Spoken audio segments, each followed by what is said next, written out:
So I want to cover the basic and the rationale for when to obtain samples for anti-drug antibodies and how to interpret them. To do that, we're going to go over 5 questions, and I want you to read them. You can pause the video, you can do a screenshot, or you can write them. You can try to answer them before you do this training. At the end, I will be providing the correct answers. So the other options, you can just skip to the end. But I think it's actually valuable that you try to answer them first, and then you see if your response has changed during this educational video. Okay, let's begin. So immunogenicity, which is an immune response to a drug, it's characterized by humoral responses, which is formation of anti-drug antibodies, and also cellular responses. This video focuses only on the anti-drug antibody response. Any biotherapeutic protein has the ability in any individual at any given time to be perceived as a danger signal. What this means is that the dendritic cell can actually internalize, and also other antigen-presenting cells like the B cell can internalize this drug and perceive it as a danger signal and provide this presentation to the T cell. So antigen-presenting cells will trigger with the appropriate co-stimulatory factors proliferation and activation of the B cells that further differentiate into plasma cells, and they produce antibodies to the drug. So this is a very specific response that will produce antibodies to the drug. In addition, the T cell can stimulate memory, a secondary response that it's a perpetual or let's say long-term memory to that particular drug. So these memory cells will continue to produce the same anti-drug antibody whenever the drug is given to the patient. We're going to focus on anti-drug antibody induction and then the memory cell, which is a secondary response. We are going to focus first on the primary antibody response. For now, we forget the memory cell. It all begins when the drug is perceived as a danger signal. So this drug can be perceived as a danger signal on the first time the patient receives the drug, or it could be on subsequent times. But the first time this is perceived as a dangerous signal, that's what we call the challenge. The challenge is basically that that naive B cell will respond and it will become activated, as we saw before, with the help of the T cells. But we're focusing now on anti-drug antibodies. So that's why this graph only has B cells. These activated B cells are the ones that will differentiate into plasma cells and produce antibodies. It takes around anywhere between 5 and 15 days. It depends on the individual and it depends on the drug. We're talking now anti-drug antibodies. In some cases, the response is faster, in others is slower, but it always takes time. It takes about a week to be able to see titers of antibodies that we can measure in the lab. Why? Because these cells need to first identify the drug as danger, and then they have to differentiate, they have to be selective and grow, proliferate, and then change into plasma cells. So this process takes time. It's not immediate. The exception is IgE for allergic responses. Please take a look at my other video on hypersensitivity response type 1. That is an exception. Let's go back to the more common primary antibody responses, which are characterized by IgM. IgM is generally like the first line of type of antibody, and this is an antibody class to bind the drug. Very little amount of that anti-drug antibody could already be IgG, but the main titer that we see in the graph is going to be IgM. Let's travel in time, and about a month after that drug produced the first anti-drug antibodies, if the patient has not received any more of that drug, what happens is the titers go down. And they go down because they have long-lived plasma cells in the bone marrow that are producing a low level of these titers, but they could be very similar to baseline or in our assays, because that also depends on the assay. The antibody titers could be considered borderline positive, almost negative. So this is like the primary response. It does take time, and it's mainly IgM antibodies. Moving on to a secondary antibody response. This is the memory B cell, the one that's going to produce now these antibodies. So what happens here? This memory B cell is also specific for the same drug. And what happens on re-challenge, so now we know the patient may have had an immunogenic response to a drug. We're not sure, we may have detected the antibodies when they were low titer.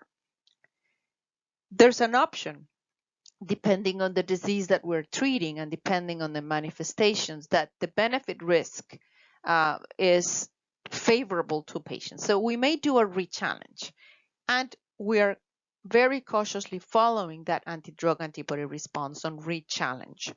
So what happens if the patient truly has memory to the drug is that they very quickly now differentiate into plasma cells, and the titers of these antibodies are now significantly higher. Take a note that the y-axis here does not have units, and that is on purpose because the units depend really on each one of the assays and each one of the technologies. We will talk about that a bit later. And the important thing is that this scale could be logarithmic, base 10. So it may be like sometimes anywhere between 4 or 10-fold higher than the beginning. A titer booster, believe me, when you see it reported, you know it's a booster. It's not just going from, let's say, 400 units to 430. It's going from 400 to 4,000. So it is an important thing that you notice a titer booster is a very high level of antibody. That tells us there was memory. The other thing is that these are now IgG. There's no more IgM. That B cell matured, switched isotypes, and you can see my other video on isotype switching. And now they are IgG antibodies. Now look at the graph on the x-axis. It takes only about anywhere between 1 and 3 days. So this is a very, very fast response. Not only the titers are much higher, but these cells are ready. Why? Because your immune system has perceived this as a danger and it's trying to protect you or the individual who has the immunogenic response. On time, the memory B cell will continue to produce antibody titers at a level that is higher after the re-challenge than when the first challenge happened. So you would say it is very important that you understand the anti-drug antibodies when the blood sample is taken and when it is taken in relation to the administration of the drug. If you are doing a clinical research and planning a clinical trial, it is important that you say, when am I going to get these samples for anti-drug antibodies? If you are on the other end receiving results, but you did not plan the study, you do need to ask the question of when was the drug last administered, so that you understand how to read these titers. And you will never miss a booster titer if you have the overtime anti-drug antibody titers. Wait a minute, is that true? What if your protocol, you're writing and deciding to take the blood samples 15 days after the drug administration? We do know that in preparing clinical trials, sometimes it is difficult for patients to come to the clinical trial site too soon after the drug is administered. So 15 days could be reasonable. Look at what happens if you did 15 days. You are completely going to miss a titer booster. So if you need to make sure that you understand these anti-drug antibodies in a particular program where this could be a risk. And you need to understand it. You need to plan for visits that are closer to when the drug has been administered. Because for the memory B cell, it is faster, but not immediate. You would not be able to do it at the site if the patient is getting the drug at the site. You would need to make sure that at least for a subset of patients, if you want to characterize this in early phases, that they can come within, let's say, 3 days after the injection, so you do not miss that booster. Now, the baseline levels after the challenge are really important to compare against the baseline levels before the patient received the drug the first time, day 0. So the baseline day 0 pre-drug antibody levels are critical. And you may question, why would they have anti-drug antibodies if they never received the drug? Well, it could sometimes be due to the assay, or it could be because they received a similar drug and these antibodies could be cross-reacting. So that's why it is very important that you know the baseline levels. So when planning, just make sure that you plan with your clinical teams when would be the best time to get these samples. And then you need to know, depending on what was the best for the trial, how are you going to interpret them? So the other thing is, let's take a look at these results if you get them. So first thing is, do you have the titers over time? And when you look at titers over time, again, you do need to have your schedule of assessments. When did the patient receive drug during the time that you are getting these titers? Titers are critical. If you only have positive or negative, you really can draw very little conclusions on the immunogenic response to the drug.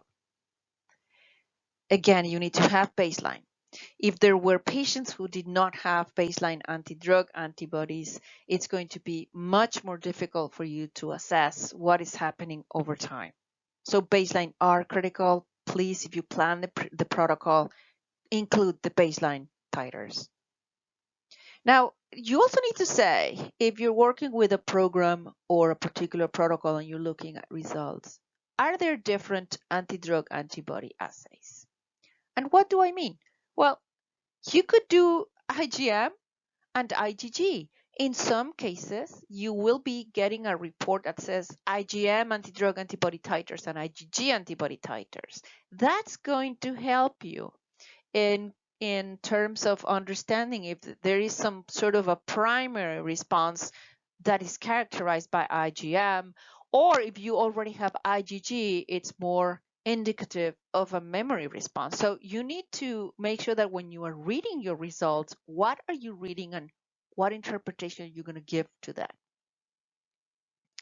The other thing that can happen, especially when protocols are early on and they may take a long time to recruit, is that our colleagues that are developing and validating the anti-drug antibody assays may come up with a better assay or better conditions for the same assay. I mean, it could be the same technology, but better conditions or different, what we call cut points. What is the level where you call positive? So something that's a numerical reading of amount of antibody has to be translated into negative or positive. And if there is a change of assay, you need to be careful when you are integrating your immunogenicity data, and especially for anti-drug antibodies, that you are not mixing the results from one assay and the other. So that's the other thing you need to understand. If there was a change of assay, that could make the results different. If there was a more sensitive assay, some of the previously considered negative samples could be positive. So this is an important thing you need to. So what do I mean? Was there a change of assay? I highly recommend this publication from 2018. I'm going to just show you 2 examples of what they did, and this is in the rheumatic diseases. And let's take a look at infliximab. So the 2 graphs that I'm going to show, one for infliximab, one for adalimumab, are showing the same. On the y-axis is the percent patients that tested positive. So this is the numerator. And the size of the bubble denotes the denominator, how many patients were tested for anti-drug antibodies. And you can see in infliximab over time, there's been so many different assays. That's the color of the bubble. So the size is the denominator. There are trials that have very few patients, others have more. And the color is the different technologies that were used. Now, infliximab was approved in 1997, and as you can see at the very beginning, all the way maybe the first 10 years, the concept was that there were fewer than 20% patients who would develop antibodies to infliximab. Once the new technologies were included and new assays were tested, we're starting to see more and more. Let's focus on the year 2013, where, my eyesight is not very good, but if you see, there's probably a good example of many different technologies. And, the ranges go anywhere from maybe 10% all the way to 60%. And that is a significant variability. It's really hard to say infliximab will cause anti-drug antibodies in 25% of the patients. Well, no, it depends which paper you're reading, and it depends which assay was used. And this is sort of complex, but let me just walk you through one of the assays, which is the electrochemoluminescence, because you might actually think, well, if it's the same assay, it's going to be the same. Well, just take a look at that, magenta color bubble. It varies. I mean, that one in my eyes is like about 25% or all the way to 60%. So even with the same technology, the technology could have changed in terms of the cut points, in terms of the validations, etc. So you need to make sure if you are planning your study, work with the people who are going to be doing your anti-drug antibodies and understand their validation so that you are always reporting appropriately based on the assay if this was a positive or negative result. When we look at adalimumab that was approved after infliximab, we see that there were many different assays also tested for adalimumab, although less than infliximab. Let's take a look at the same year, 2013, where there's a lot of different reports. And you can see here that most of them on the ELISA, which is the dark blue, now you are seeing also variability anywhere from 0 to 40%. And, if you actually look at the radioimmunoassay, RIA, which is the dark teal color or turquoise color, you even have more percent of patients. So more and more new technologies for detecting these anti-drug antibodies can give different results. So my recommendation is when you're looking at anti-drug antibodies and you're looking at the reports, make sure that you also understand when was this published, how was the test done. If you are planning your studies, make sure that you choose the right laboratory for your assays. At least understand what you are getting and how are you going to interpret these assays. So that's not all. The other thing you need to understand is, do we have an anti-drug antibody response to 2 drugs? That's another case where you could have different anti-drug antibody assays.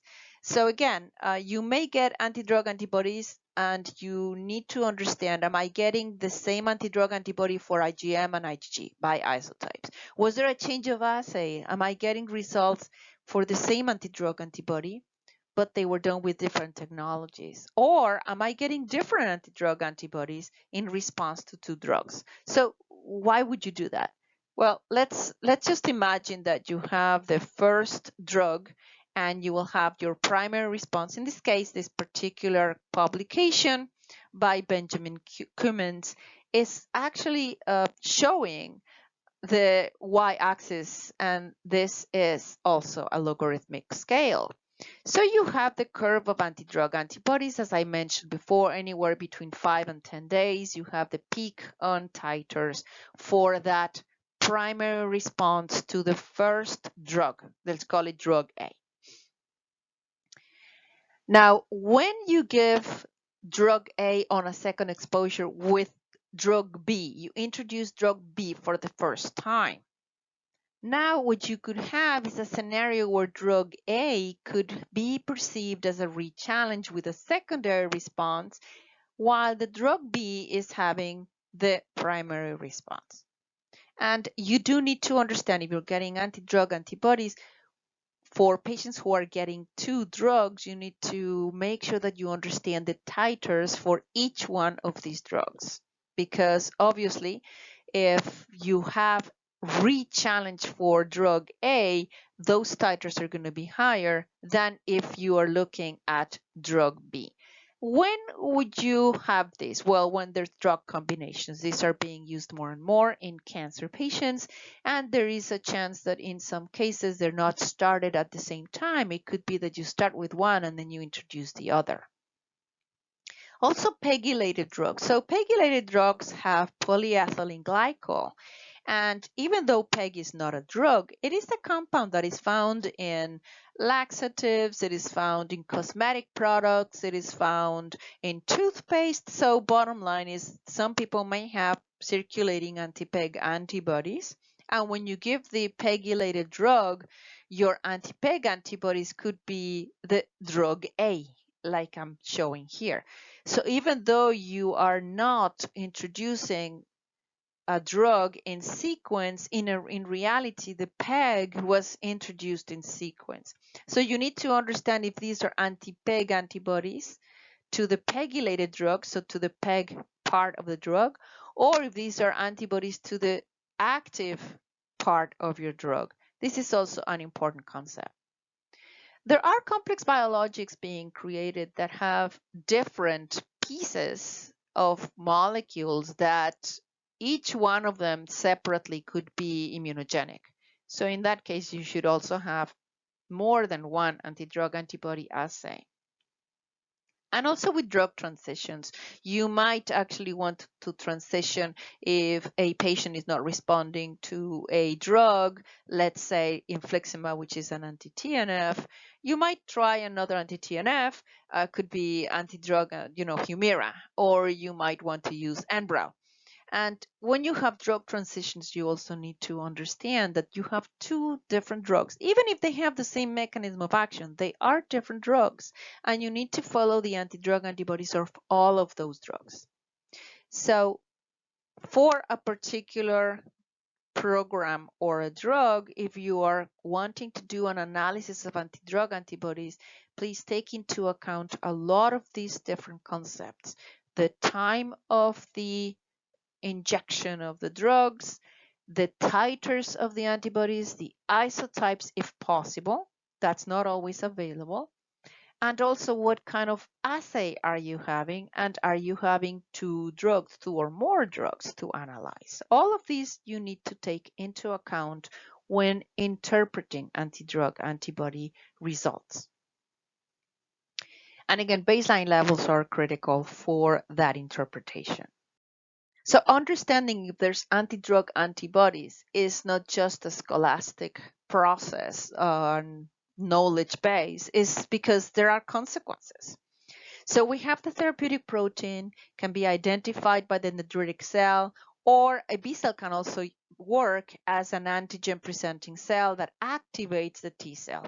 The T cell is the one that orchestrates this response. With the appropriate co-stimulatory factors, this T cell will activate the B cells, will produce plasma cells or differentiate into plasma cells that end up producing antibodies. That's anti-drug antibody induction. The T cells are also the ones that will drive a response for memory B cell that will maintain that anti-drug antibody production in this individual. But what are these antibodies? Well, these are antibodies to the drug. So let's remember what this can produce. We have a drug that's a biotherapeutic. It could be an antibody. So your drug can be an antibody, just don't get lost in antibody to antibody. So the drug is a biotherapeutic product, and it could be a complex biologic, it can be just a simple protein therapeutic. That drug has been designed in the pharmaceutical company to bind a target because that's what drugs do. This target is producing disease. So that target could be soluble or it could be membrane bound, and your drug is going to bind that target. The effects of each drug are going to be different. Sometimes the binding activates the target and sometimes it inhibits the target. So depending on the drug that you're analyzing, you need to understand, is it an antibody? Is it a complex biologic? Is it a protein therapeutic? Is it binding a soluble target or is it binding a membrane-bound target? Now, let's take a look at what antibodies to the drug can do. So if you have anti-drug antibodies, they can actually bind the functional site of your drug. So if they block the functional site of your drug no longer can bind the target. Remember, this is why you're giving the drug.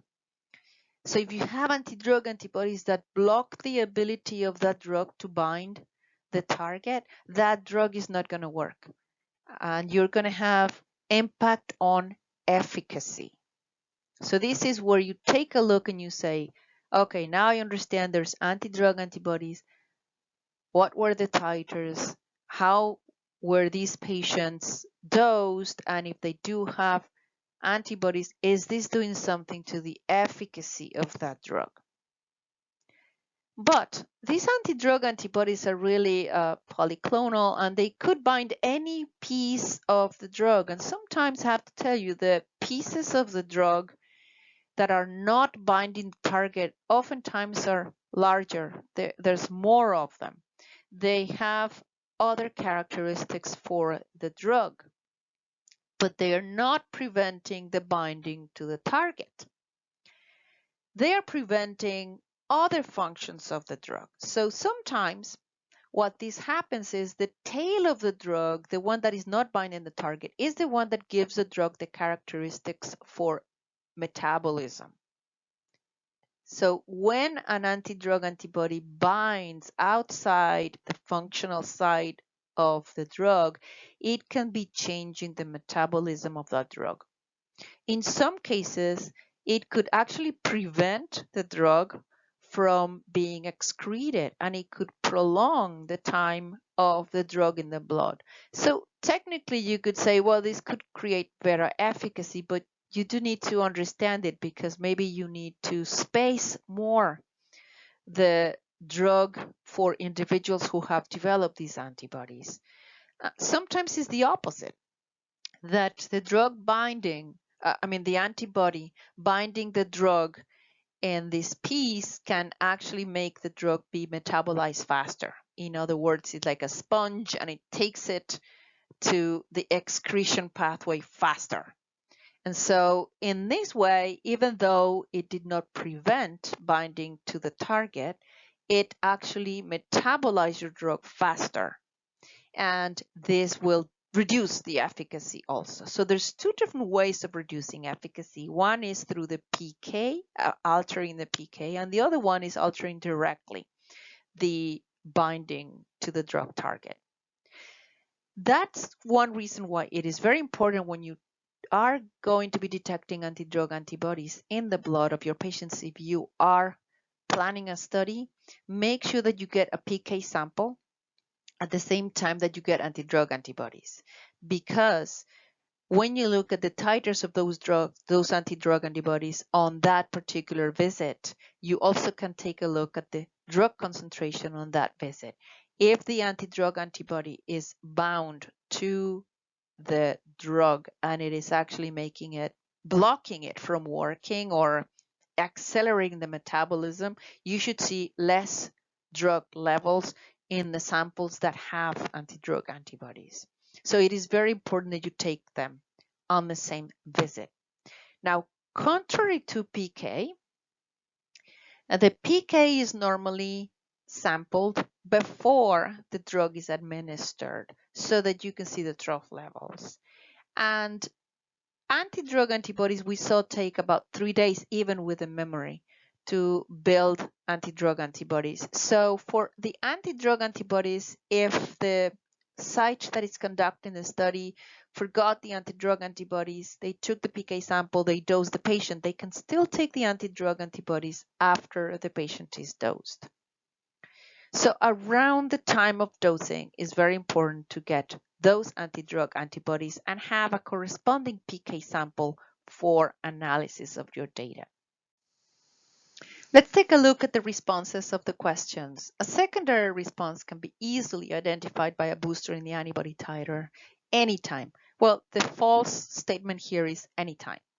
If you do it within 1 to 3 days after the rechallenge, you will see the booster. But if you take longer time, you may miss the booster. IgM and IgG titers help identify a memory response. Well, basically, it's IgG titers. The IgM titers identify the primary, not the memory response. Baseline anti-drug antibody titers over time after rechallenge are critical to identify a true immunogenic response. That is true. The baseline levels are very important because each kind of assay can have different levels. Even for negatives, they may be having some titers. So it is important to see the difference, the change after baseline. There should be only one validated anti-drug antibody assay during drug development, tailored to each biotherapeutic drug. It is true that they're tailored, they are validated, but as we saw, there may be many different anti-drug antibody assays. Could be IgM, IgG for the same drug, or it could be different platforms. It could be different drugs or different pieces of a complex biologic. So you may have a complex set of anti-drug antibodies and not just one anti-drug antibody assay to analyze. Blood samples for anti-drug antibody assay should be taken at the same visit as the samples for drug concentration. This is true. This is recommended, but ADA samples do not need to be done always pre-dose. This is always true. So don't discard if you have an anti-drug antibody sample that was taken after the drug was administered. You may use this anti-drug antibody sample result for your analysis. I hope this was useful, and please take a look at my other videos that deal with immunogenicity and the immune response. Have a good day.